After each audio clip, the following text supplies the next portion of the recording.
Welcome to the Home Care Strategy Lab. I'm your host, Miriam Allred. Today, I'm in the lab with Alex Chamberlain, the owner of Easy Living in Clearwater, Florida. Alex, thanks for being here in the lab with me. Yeah, I appreciate the opportunity.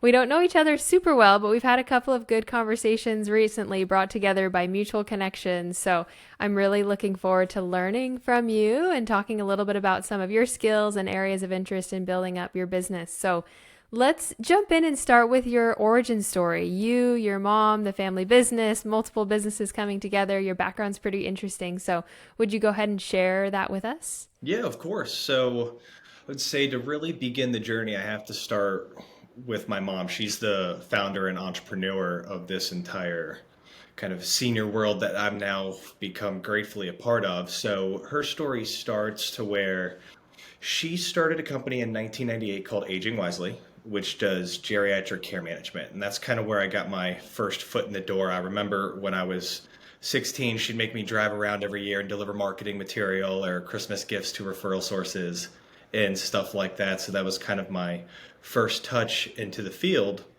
And then when I went to high school, I went to Palm Harbor University High School, and they have a program called the Medical Magnet Program, and that's what I was in. And that's actually one of the tracks that I went down was to become a CNA. And if you asked me probably at that time, 16, 17, 18, do you want to be in home care? It was a hard no. But I went away to college, went to business school, Nova Southeastern, and I had a great summer internship and a great job kind of my junior and senior year there working at Intrepid Power Boats doing boat sales.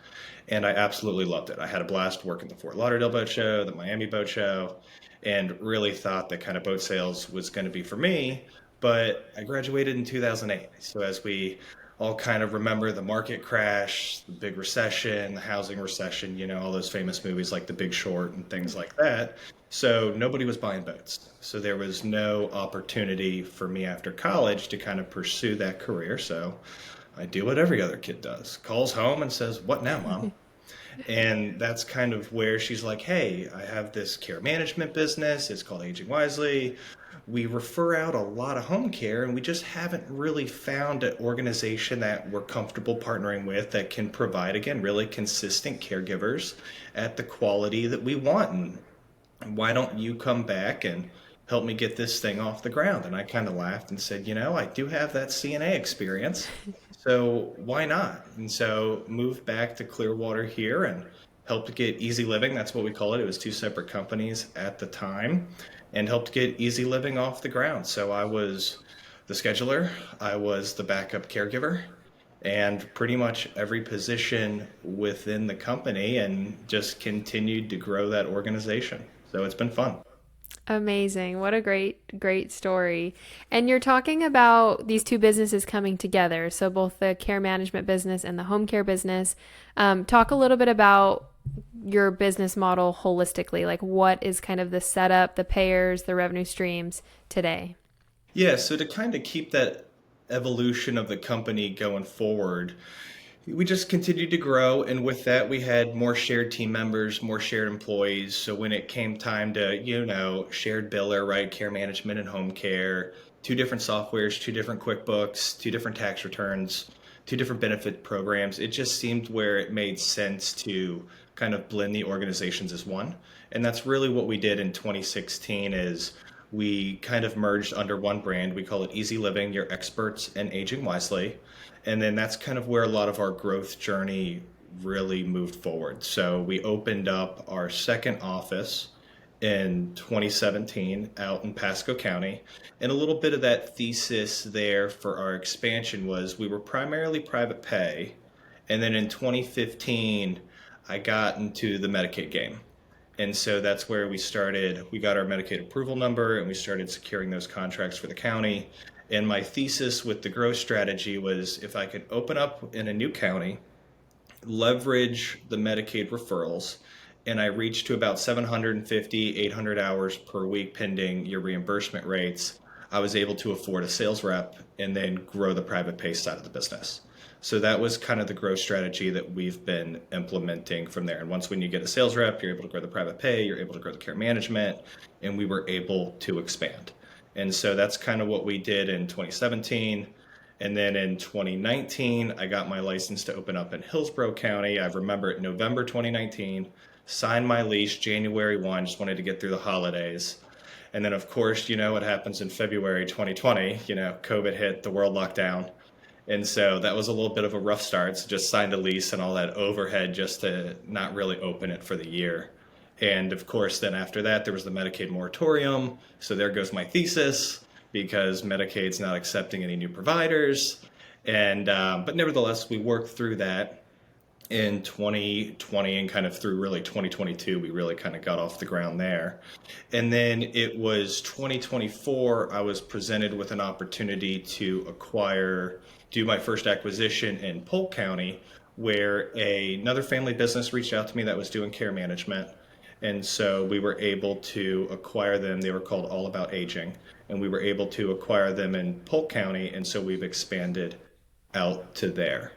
So for us in our payer sources, we have care management, we have home care, and we're servicing that in Pinellas, Pasco, Hillsborough, and Polk, kind of the Tampa Bay regions, what I like to say.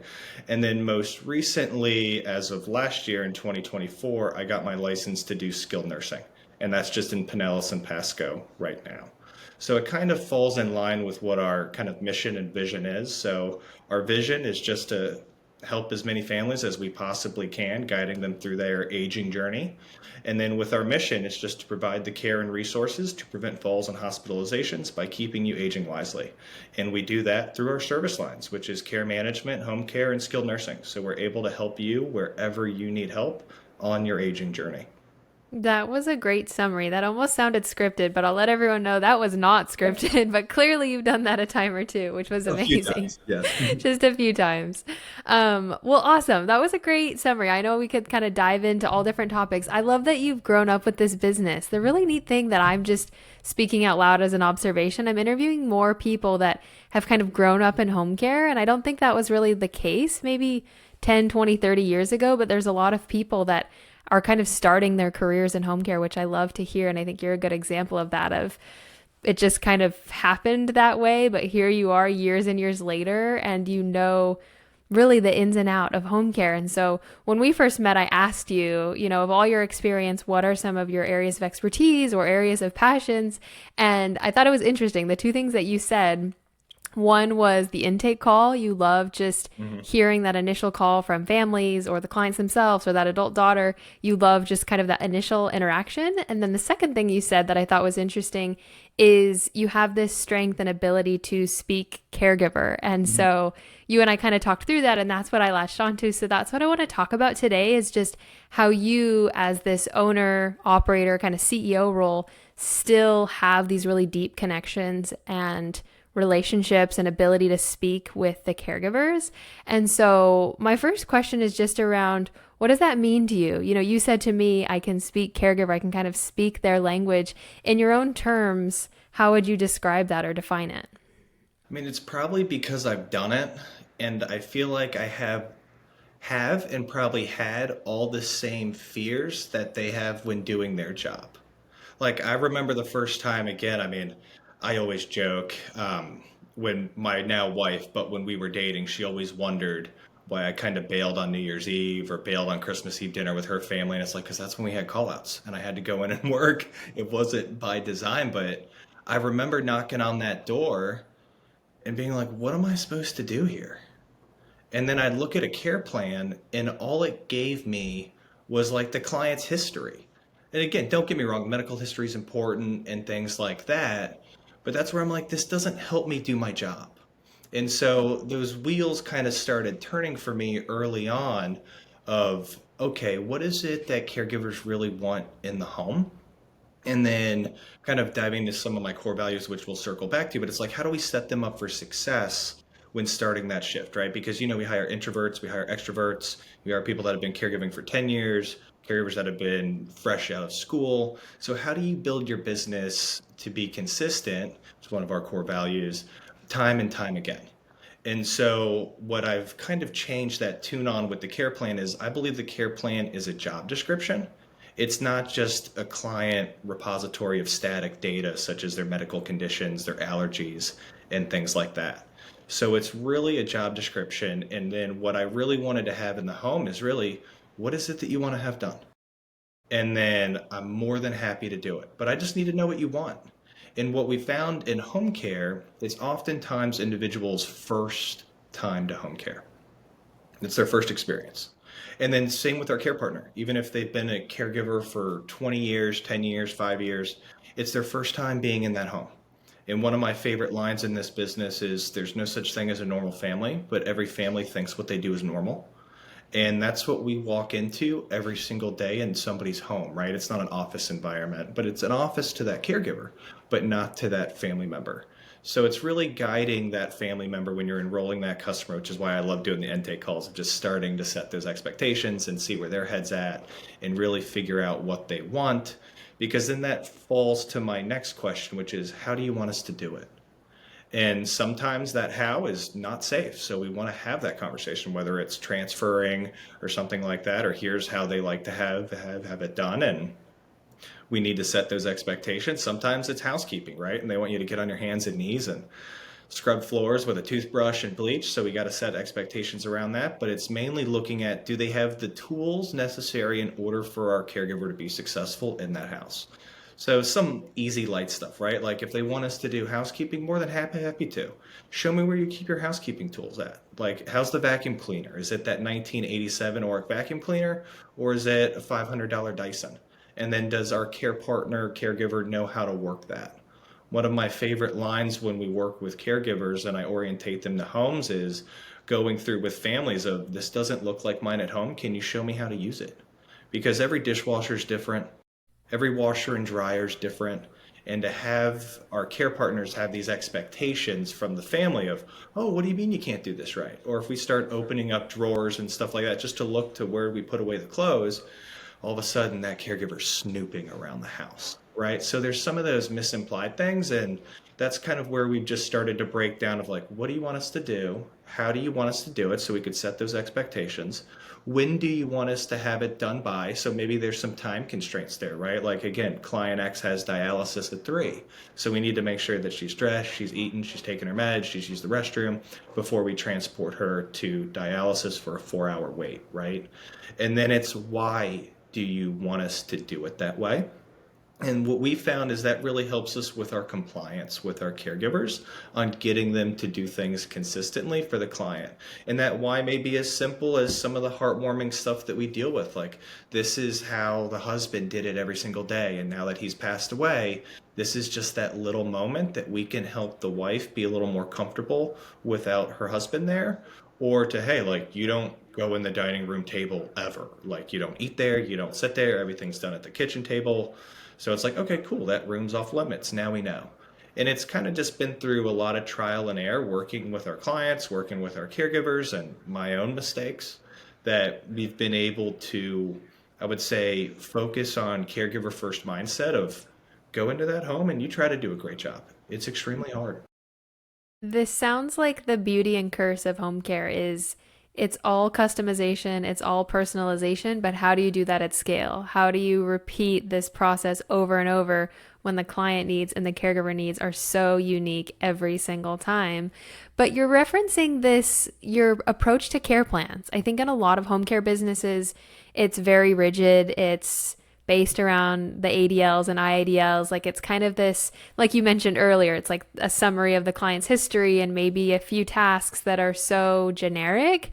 But your approach to the care plan is way more personalized, which I love. And so you're kind of spelling out like your own formula for the care plan. And I know you're referencing it already, but can you share even more in depth, like what your care plan looks like and what that process is with the client? And then we'll bring in how do you incorporate the caregiver into that conversation as well. So just explain the care plan a little bit more and maybe the evolution that Yeah. you were talking about. So what's funny is I agree that every client is unique, but kind of what we do is always the same for every client. Because one, in Florida at least, we're licensed by the state. So by law, we can only provide, again, ADLs, IADLs, those types of services, right? So then the differentiation really comes in the how. And that's where I really like to walk with the client. So again, as I train our team, again, train our nurses, when you do an intake with a client, do the assessment in the home, I love to walk around the home because that's where you can really see to where does the trash go out when we take it out at the end of each shift? Like, is it a bigger can in the garage? Is it an apartment building down the hall and there's a chute? Is it a condo complex where you actually got to walk to like a dumpster 30 feet? I mean, everything's a little bit different. So we kind of done that mantra to where when we do the intake, it's show me around your home. And we usually build the care plan that way because it's been a great way for us to set expectations along that journey.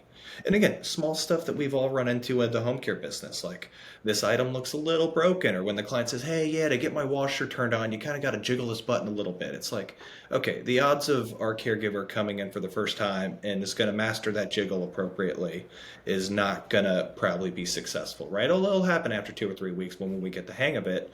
But same thing goes when we see the bathrooms. Like, I have to see the bathroom. If we're going to be doing bathing, can two people fit in there? I know in Florida, for example, where we live, majority of our homes were built in the 1950s.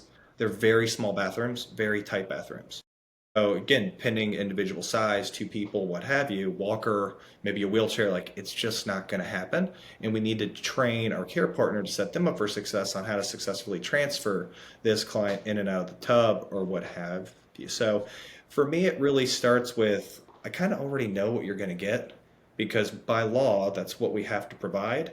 It's really leaning into that how, when, and then why do you want us to do it that way? And that's been good for us. And then when we start that first shift, we always go back out there and we orientate our caregiver to the house.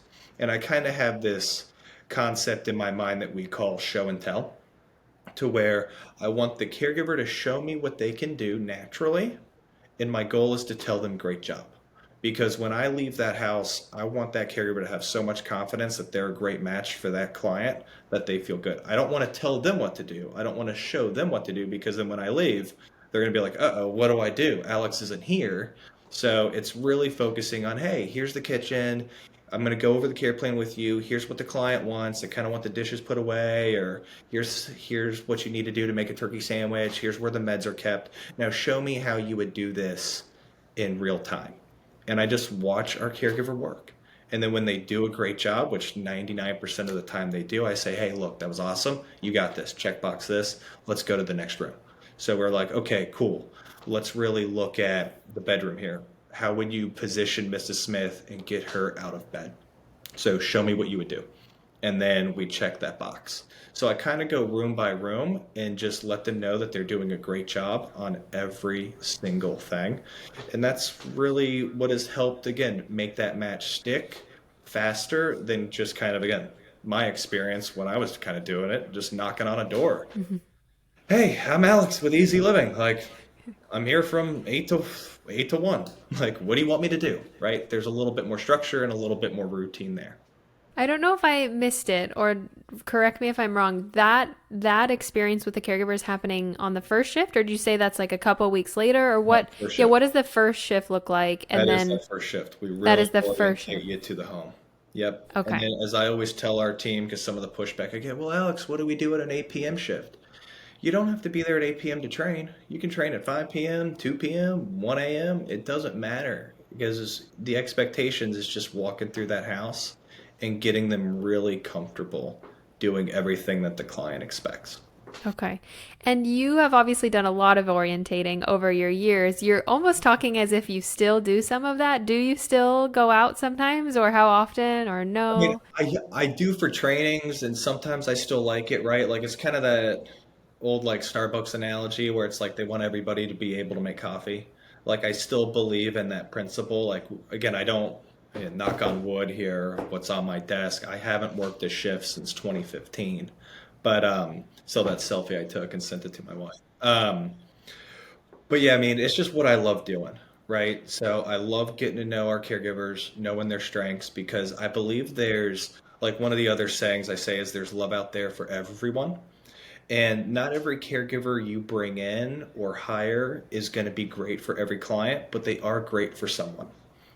And so we really try to get to know our caregivers, What is it that you need, maybe from an income level standpoint, from a location, hours, and days standpoint? What type of care are you really good at? What do you want to do? And I have so many caregivers that are awesome with like Alzheimer's and dementia patients.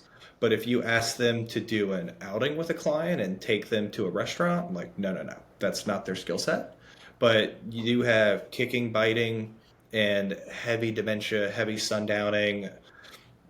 I would send them all the time. Like they are my go-tos, right? Because some of the expressions you get from clients, oh, Alex, send me a caregiver who you would put with your mom. And I'm like, well, my mom doesn't have what your mom has, but I can tell you, like, with what your mom has, I got the perfect caregiver for you. And here's why. So we always staff on kind of those skills and that availability, but it's just something that obviously, I mean, I'm passionate about it. You can probably hear it. I love doing it and I love this business. Yeah, and the reason I ask, if you're still doing it as an owner, as a CEO, your time is valuable, you're wearing a lot of different hats, you have your priorities, but you still are so connected to the clients and the caregivers, and part of doing that is still taking the intake call, still going out and orientating caregivers in the field. That's how you maintain this pulse on the business, but really on the people and the individual relationships. And so I think, you being able to speak caregiver, you're still very involved in the day to day in a good way. You know yourself and you know your boundaries, but you also know what you're And passionate yeah. about. And selfishly, it makes me feel great. Like I love doing it. Like it makes me happy.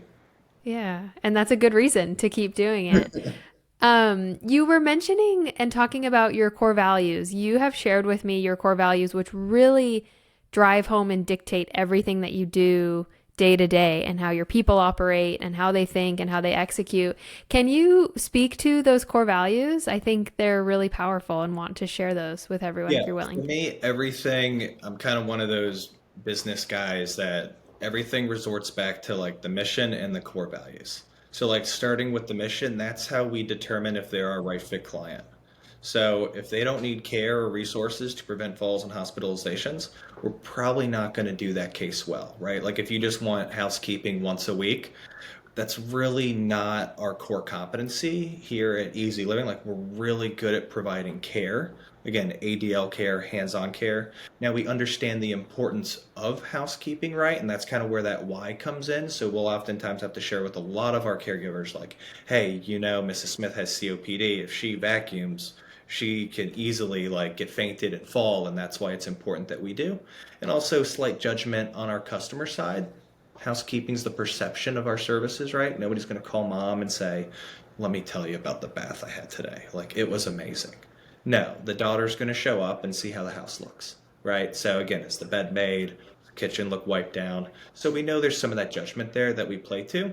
But starting with the mission, so are they our right fit client? And then we start making those decisions through our core values. So, for us, it's consistency, foundation of home care, right? Being where you're supposed to be when you're supposed to be there. So we got to check those boxes. And for us, that's really how you deliver great care. Like if I show up inconsistently with a client, I'm never going to know if they're having a good day or a bad day. I'm never going to know if I should report a change in condition because I don't really know if it's a change, right? So, how can we be proactive again with our mission statement of preventing that fall or hospitalization if we don't have the same care partner in there Monday through Friday, again, whatever that schedule cadence is? And then administratively, we see that as every shift matters and every visit makes a difference. And we need to believe that.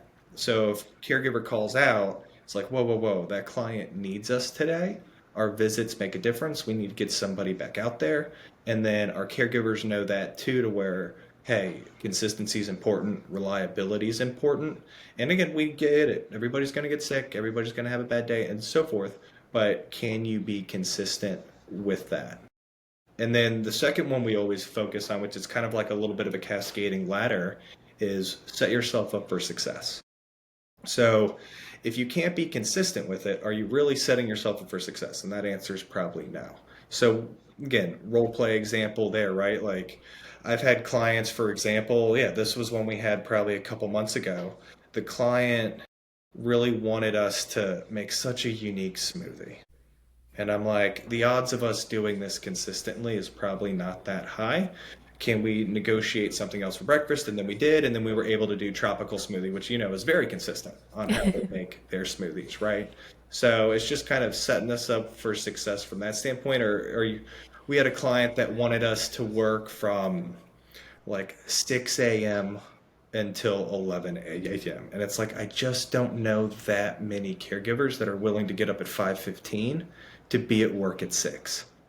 So again, are you really setting yourself up for success when you're enrolling customers or when you're creating care plans or when you're doing those matches? So that's super important to us. And then that kind of cascades to the third, which is setting clear and defined expectations.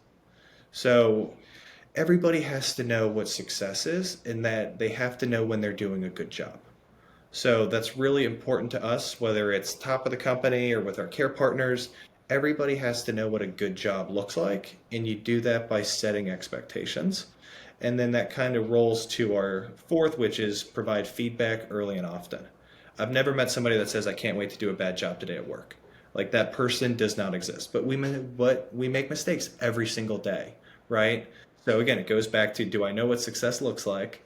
And then when you're given feedback, it's a lot like driving a car. You're constantly touching that wheel, you're constantly staying on the road. You don't wait till you drive into a ditch and start giving feedback.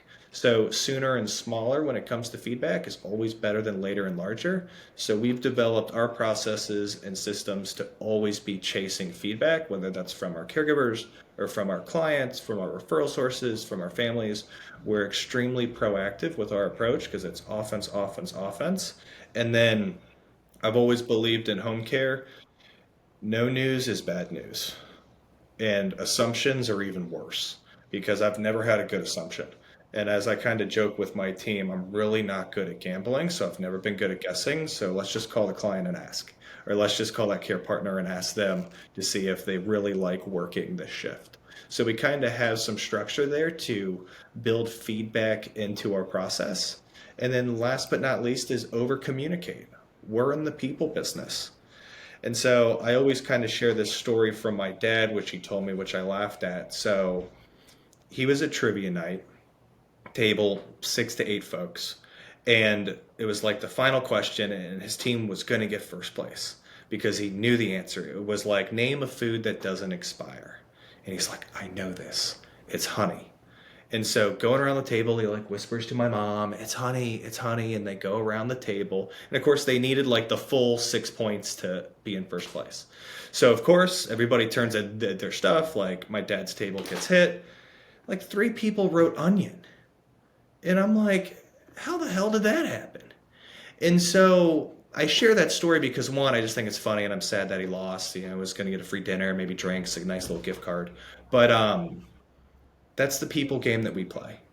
And you could see to where if that message got lost and they're all in the same room, what do you think it happens when it goes from client to daughter to caregiver to scheduler to nurse to director of operations, and then we make a decision at team meeting, and then it goes back down the value chain from like the nurse to the scheduler to the caregiver and then the client. Like that message is so muddied, right? So that's why we try to over communicate every single thing that we do. And obviously the old famous marketing line, you tell a group of people something 7 times, half will say they heard it once. So we just got to really make sure that we're enlisting all those core values and then over communicating them every single day. And if you kind of feel like you're throwing up from saying it too much, you're almost there from saying it just the right amount. Okay, if anyone listening to this doesn't have their core values set, these are some of the best that I've heard, Alex. And I'm not just saying that, I actually believe that.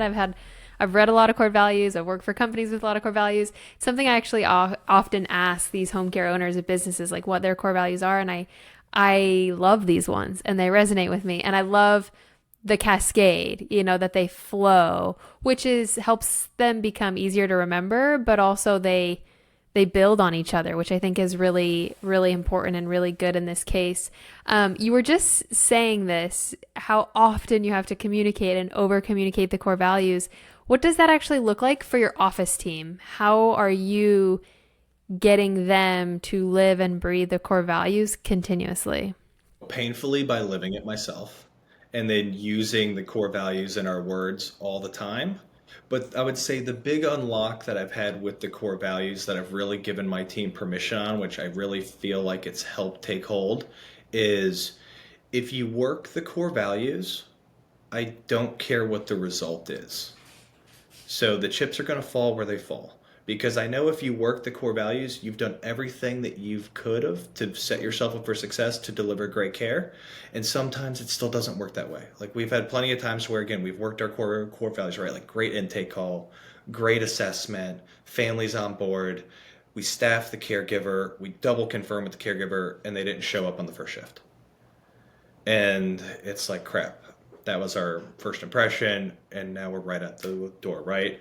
As a team, we're disappointed, but you're not allowed to be mad. And kind of, there's no blame, right? Because we work the core values.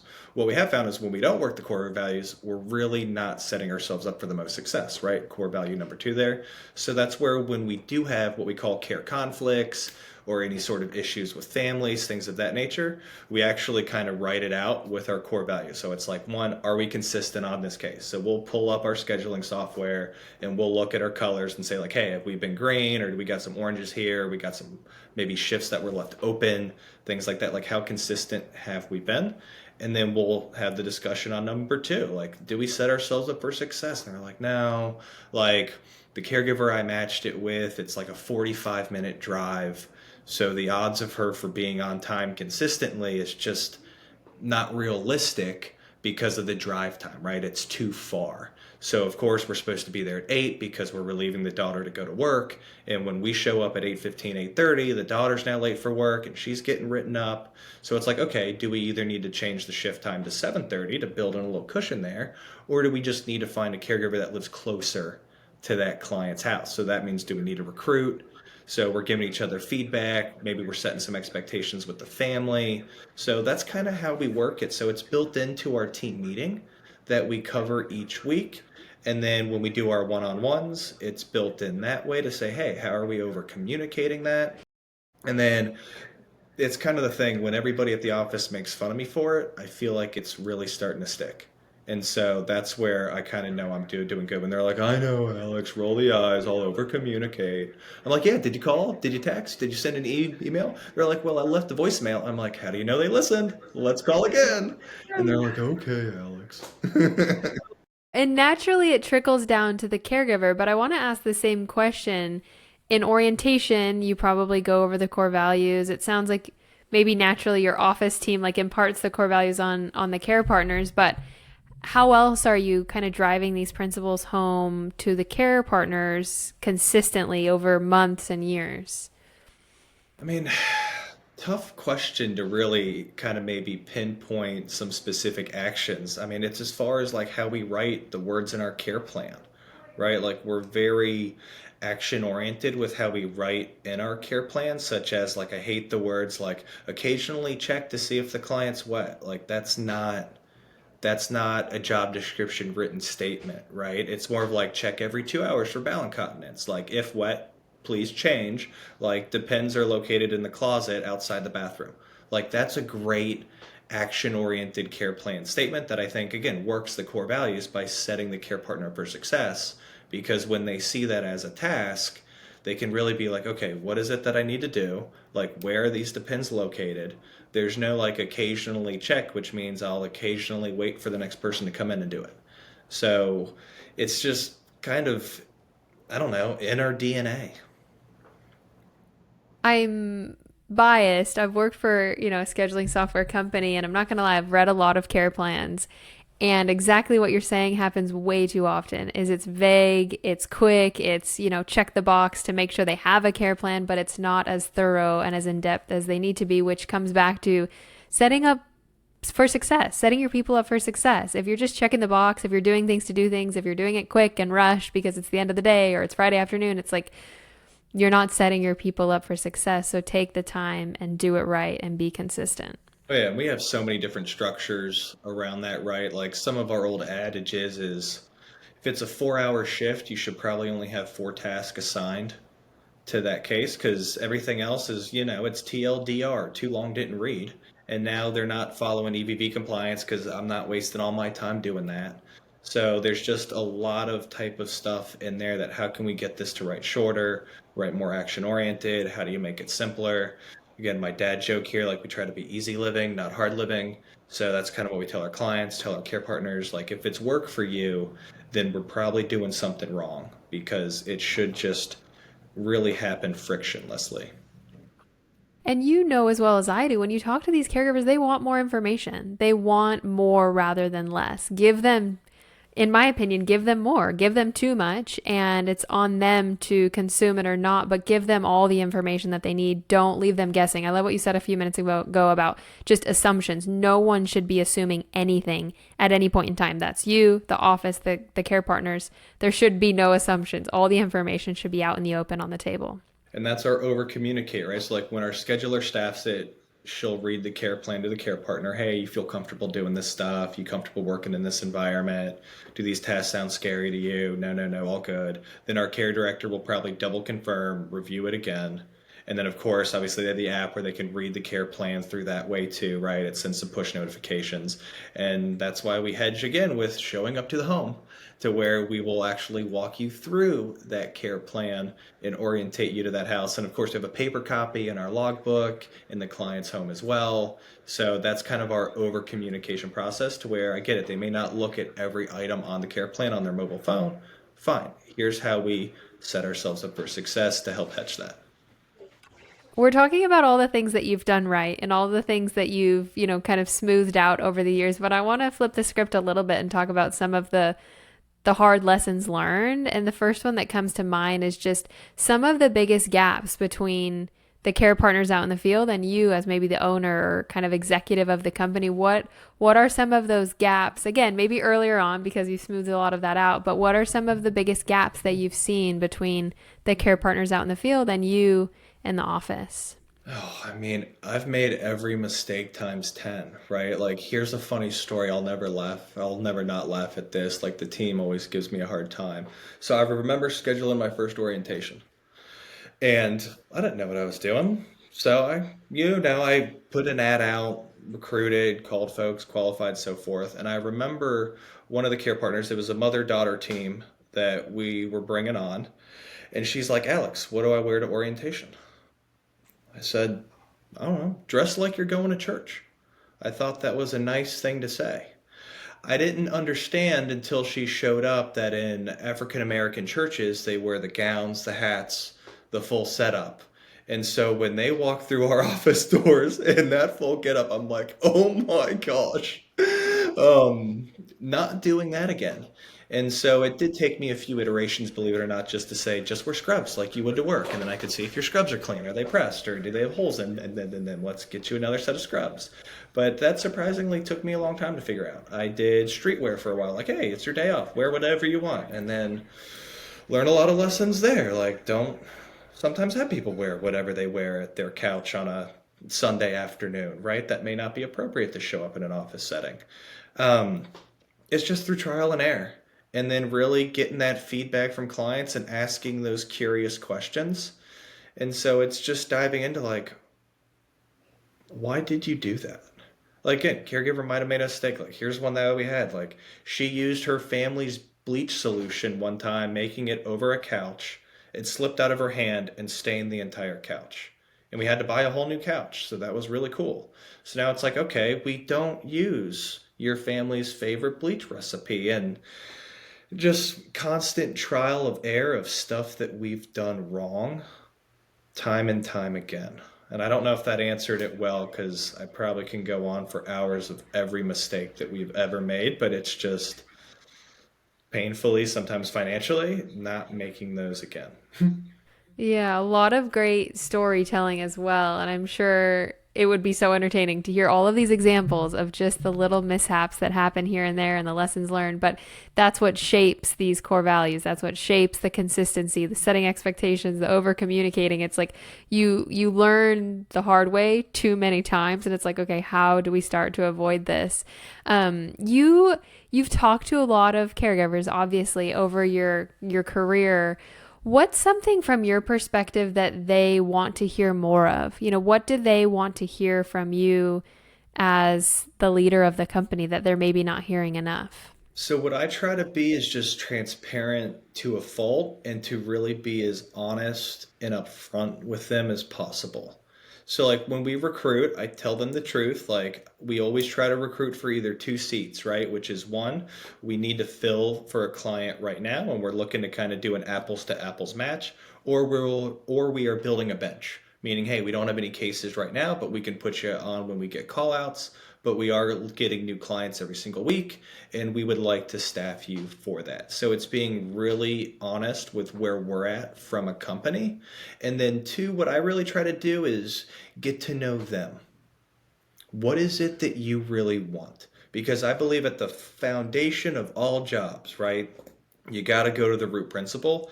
I'm asking you for your time and talent, and for that, I have to pay you money.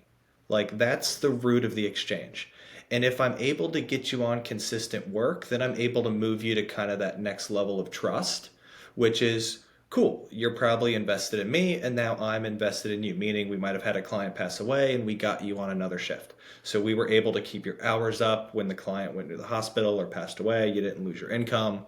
So I just always believe that income is really the most important thing in jobs because we don't work for free, but that's what our caregivers need to eat, pay their bills, and stuff like that.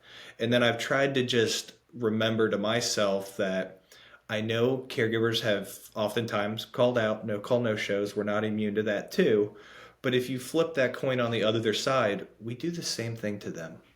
So like when we have a client go into the hospital, it's like, hey, I don't have work for you today. You're not going in. Their income just dropped. Last time I checked, it's really hard when you're in that variable cycle of income of, well, why do you expect loyalty in return? Right?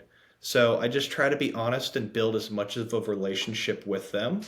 And I've just trained our team to help do that too, because as I like to say, our door at Easy Living is always open. Caregivers can come and go. I get it. If we don't have work for you right now and you need to go join our competitor down the street, I'm fine with that. I want to do what's best for you. And you need 28 hours a week. I was only offering you 12. I would love for you to supplement maybe somewhere else. But if you couldn't get that and got one client and got 28 hours, I'm happy for you.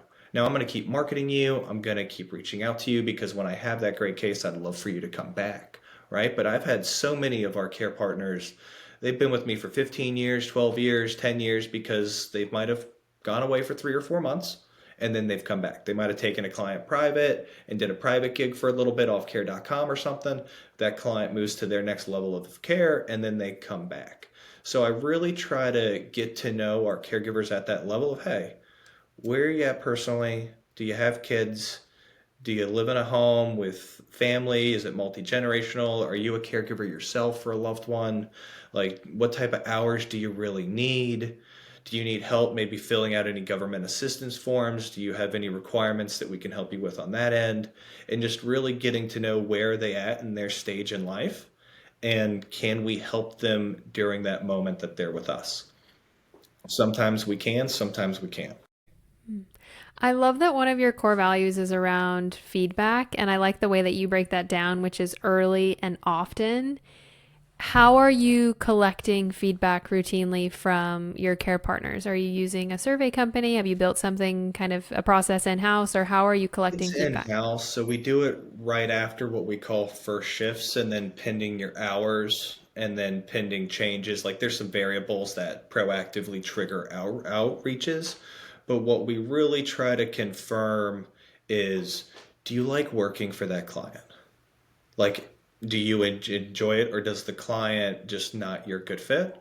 Do you have all the tools that you need to do your job? The number one we always see is no, we're low on gloves and stuff like that, right? So we try to get our clients to sign up for like Amazon subscribe and save and then like set it and forget it with gloves, chucks, depends, like just shows up at the house. It's great. And then how are the hours? How's the drive? Right? We see this a lot when we start cases in summertime, right? There's no school traffic, there's no buses on the road. But now when school's back up in session, now our care partner's late every single day. And it's because they're stuck in school zones and stuff like that. So that may change, and then their life may change. So maybe they got married and now they have a dual income and they don't need this type of work, right? Or it's holiday time. Amazon comes knocking and they offer you a $2,000 bonus to join Amazon and help deliver packages instead of join us, right? So we have different trigger setups to help do that outreach, but we really try to ask, like, is this case still the one for you? I might be putting you on the spot, but can you share what those triggers are? You know, if it's first shift, after 2 weeks, 90 days, can you share kind of what those, Oh, yeah. some of those So triggers are? definitely first shift. We know in the first 2 weeks we over communicate. Pending the case, sometimes that's daily. Sometimes we kind of, again, the team's empowered to like, Alex, I'm coming across as annoying. I'd rather not do that. And then it might be every other day. But the first 2 weeks we know is when we're most at risk to get fired, whether that's from the caregiver side or from the client side. And so we really want to work out those kinks because we've all done it. From intake call to actually start of care, it's completely changed. It's night and day because you kind of learn what you want. Then we know over the first 2 weeks, you kind of learn what you really want. And so we got to be adaptive to that. And then if you're a 168 hour, like a 24/7 case, we essentially talk to every caregiver at least weekly, but it kind of takes us like sometimes a month to get through to that. And then if kind of you're 90 hours a week, we probably talk to you twice a month, depending again what I would say are red flag issues, which means caregiver called out, whether again normal or not appropriate, right? And if there was any sort of service interruption, that would trigger a phone call. If the client canceled for whatever reason, daughter came in to visit, doctor's appointment, something like that, that would trigger a phone call and even sometimes a visit, especially if it's a doctor's appointment, because now that might mean a care plan change. So, is there something that the doctor wants you to be mindful of that we can help you and achieve that goal to help prevent that fall or hospitalization? And then if it's kind of 40 hours a week, 20 hours a week, that might just be naturally like a monthly on the client side. And then same thing, monthly on the care partner side, unless there's a call out that would trigger a proactive phone call to say, hey, like everything good, you're still happy with this case. We saw that you needed time off on Tuesday, and just to really dive deeper into why.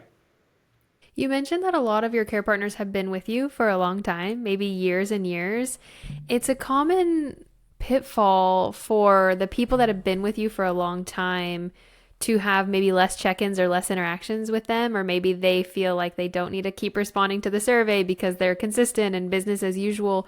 What are you doing, if anything, to really be aware of that group that's been with you for a long time to make sure that they don't fall by the wayside or they're, like quote unquote forgotten about because they're so consistent and they're so good? You know, it's funny. It's super hard, and we've probably been a little lax on that ourselves because obviously the squeaky wheel gets the oil, right? So, kind of what we're doing is we're updating our scorecards to where we kind of are able to track our care partners' performance within our system. So, everybody that's kind of green is what we call good. We got to make sure that I'll probably split it up between two team members, but we got to call five a week. So we just gotta hey, show me that you've done at least one a day, and then I'll see if we're able to hit 100% of those people maybe within a month. But I want to make sure that we're reaching out to them because yeah, you get distracted by the 20% and you forget that 80% of your clients, your team, your referral sources, like they're awesome and they love you. Yeah, I worry sometimes that we're not talking enough about that. I've interviewed and talked to a lot of caregivers over this past year, and that's a frequent occurrence. They say I've been with this company for 2 years, 3 years, 4 years, and they don't talk to me a whole lot. I'm consistent, I'm reliable, I'm showing up, I'm providing great care, but the company has kind of, forgot about me, and so they want to feel recognized and appreciated, and so they leave and they go somewhere else, and that's sad. That's a shame. That's the last thing that you want to happen. And so it's good to hear you say that even you're thinking about that and refocusing on that because you've seen some of that, it sounds like. Oh, yeah, I mean that's right up there with the assumption, right? Like you assume that the client's happy because the care partner's showing up. You don't need to manage it, right? On the care coordination side, you assume the care partner's happy, but that's when they both run away from you and they have a private relationship and they left you. So it's like, okay, we can't have that happen. You are big on feedback, and I'm sure over the years you've gotten a lot of I don't know, eye opening feedback from both the office and the care partners. Can you think back to a specific piece of feedback that you've gotten from a care partner that changed your mindset, that changed the way you lead, that changed the way you look at home care? Can you think of maybe a specific piece of feedback that's really changed your mind or changed your perspective? There's so much like lead with empathy. Like again, no call, no show doesn't mean you're terminated from me. Like it's probably some of that type of stuff to where when you really get to know what they're going through, it's kind of, I don't know, made me a little more patient, less harsh, right? Less like, how dare you do that, right? Or it's like if they slept on a night shift, like it doesn't mean that they're fired, right? You're probably not working nights, but you just never know what's going on in their personal life. And so I try to just, and it was probably through some of that feedback where it's like, Alex, you don't get what I have to do to like live. And it's like you try living on an hourly wage. So that's why I was kind of using that example before with no call, no shows, where it's like we do it to our care partners too. When we have a client go into the hospital, we just cut them off, right? Like their income's not guaranteed. And so I just try to always keep myself in that seat. And that was really from feedback, probably sometimes to a fault, right? Where it then is like, Alex, how many like chances are you going to give this care partner? And that's where it's like, okay, so I have had to like step out of some of that sometimes because I'm like, yeah, maybe this type of client would be a better fit for them, right? Because I believe there is love out there for everyone. But I mean, just imagine being in a caregiver's shoes. Like you have no idea. Well, one, the principles of home care. Our clients are usually in kind of in their fourth quarter of life. So you know that they will pass away or move to another level of care at some point. So your income is extremely volatile. You don't know what the client is going to maybe fire you for because they might have some cognitive challenges or maybe it's just a bad day and you didn't wipe down the counter right. So they're going to let you go. Like that's just stuff is insane to me. And so just I can't even fathom like living like that. Like it's just hard. Like I need again, some of these core values are my personality disease too of like I need consistency. So like I need that structure for my own life. But I really just try to empathize where the care partner's at and where they're at in their journey. And if I could support them through it, I can. And if I can't, that's okay too. Um, but yeah, I would say that's kind of the feedback that I get. The joke we do is, it is my favorite F word. So feedback's right up there, right behind food and fun. But it's, you just kind of, I don't know, going on a rant there, so I'll stop. No, that was great. It sounds like you are still trying to find the balance, maybe, of empathy and, like processes and order. I think it's great that you put yourself in the shoes of the caregivers and that's how you lead. You lead with empathy. But as the owner, as kind of the one in charge, you also have to be the hammer sometimes and be the law and make sure that things maintain a certain order. How are you working personally to kind of strike that balance and what does that look like for you? But from the business side, right? Like I would say, first comes first, you got to protect the margin, right? As the old saying goes, the mission's in the margin. So we just really got to make sure that structurally, are you pricing your services right? Are you paying your people right? Um, just kind of going through those core principles, right? Nobody works for free. So obviously, I have that in the back of my mind like, hey, how are we doing financially? How's our collections? How are our contracts doing with Medicaid on that side? Like, because, if you don't maintain your credentials, it holds payments could be held back and stuff like that, which puts you in a real cash flow crunch. So yeah, you gotta do that. But again, I still work the core values through that, right? So am I setting myself up for success? So care partner might want again 30 an hour to work. And I'm like, well, hey, I charge like $32 an hour. So that $2 spread is not really setting me up for success in order for me to keep this boat moving forward long term. So will you take this pay? And that's where I always try to be in the driver's seat or kind of the buyer at all times, right? So I've never told really a care partner no per se or a client no. I say, here's what we can do, and they make that choice because I try to get their buy in from their side. So whether that's negotiating pay or whether that's negotiating our rates or negotiating a level of care or a type of service or a task, I say, here's what we can do. Will you let us do that? Or will that work for you? And you really try to make it in a yes or no question and you work from there. But that's where, as I kind of share with you, when you work the core values and it fails for me, I'm not allowed to be upset. And I would say that's probably one of my superpowers from that end is I call it dog brain. Like you could yell at me, I could have a massive failure, but I get over it pretty quickly. A lot of really great points, Alex. I've really enjoyed learning and listening to you, and I think everyone will as well. Just a couple last questions here. What's on the horizon for you this year? You've learned a lot and grown and have had these different growth periods as a business. What are you looking forward to and gearing up for this year in 2025? Man, 2025 has been fun. So we've kind of, I would say, like jumping into some virtual assistants has been a new way to kind of look at the organization, look at where team members are doing certain tasks on the value chain there. So that's been really fun. So we're leaning more into that. I'm also obviously jumping into the AI, ChatGPT. It's been extremely helpful for us with maybe drafting some care plans on our care management side, and especially handling case coverage, leaning more into AI. I just got taught yesterday on how to make a custom GPT, so I'm going to be playing with some of that because small stuff, right? Like I can upload my employee handbook, or my favorite thing is our ACA regs. So I could upload that into its own GPT, and now every person on the team's not coming to me and saying, "Hey, Alex, can we do this with so and so's meds?" I'm like, just type it into ChatGPT and it's going to run it through the Yaka regs and it's going to answer your question. So I think we're going to go through a little bit of a business, I don't know, evolution here kind of for 2025 of using these new technology tools to make ourselves a little more efficient and hopefully more effective and more productive. So I'm kind of leaning into that right now. And last question here as we close out. This is a platform for you to talk to a lot of home care owners and operators that listen to this podcast.